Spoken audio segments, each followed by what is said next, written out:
The member for Port Adelaide. Thank you, Mr Speaker. My question is to the Minister for Energy.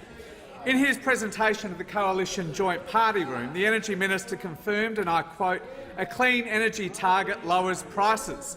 Given the Energy Minister told the government's own party room that it would lead to lower power prices, why is the government caving in to the demands of the former Prime Minister, the member for Warringah, by abandoning the clean energy target, which would save Australian money on their power bills? Members on my left, the Minister for Energy and the Environment has the call. Mr Speaker, I thank the member for Port Adelaide for his question because he comes from a state which has been run by a Labor government for nearly 16 years and has the highest prices and the least reliable energy system in the country, Mr Speaker. And the member for Port Adelaide should know in his own electorate, Adelaide Brighton, who had to book a major loss as a result of the lights going out in his own state and his own electorate.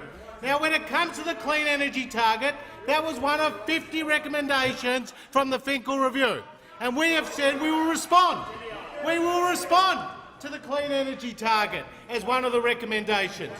But we've also accepted 49 of the other recommendations, recommendations which will help deliver lower prices and a more reliable system. Reforms like greater notice of closure, so large thermal generators like Hazelwood or like Northern in the minister's own state cannot close with just a few months' notice, but now a minimum of 3 years' notice. That intermittent sources of power, wind and solar, that Labor governments and that the federal opposition have welcomed into the grid without the necessary backup storage will now be required to provide that storage.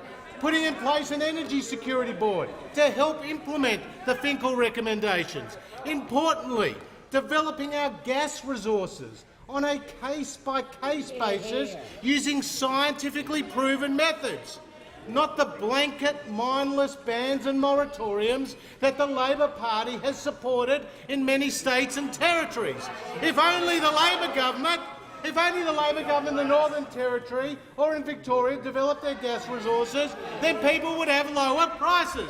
Now, Mr Speaker, one thing we won't do on this side is we won't tell lies to the Australian people like the member for Port Adelaide did, like the Leader of the Opposition did in the last sitting fortnight when they came to the dispatch box and said power prices had gone up by $1,000. Well, you won't hear them repeat it anymore. You won't hear them repeat anymore because the Australian Energy Regulator and the Australian Energy Market Commission, in correspondence tabled in this House, have contradicted directly the claims from the Labor Party. So stop making things up. Stop having bogus claims.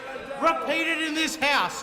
Have the courage of Braveheart, I say to the Leader of the Opposition. Walk up to the dispatch box and repeat your lies of the past. You won't, Mr Speaker, because you know that it's misleading the Australian people. The Minister will return to the dispatch box and withdraw that unparliamentary term. I withdraw that, Mr Speaker, but I do say— No, you can resume your seat. You can resume your seat. No, you can resume your seat.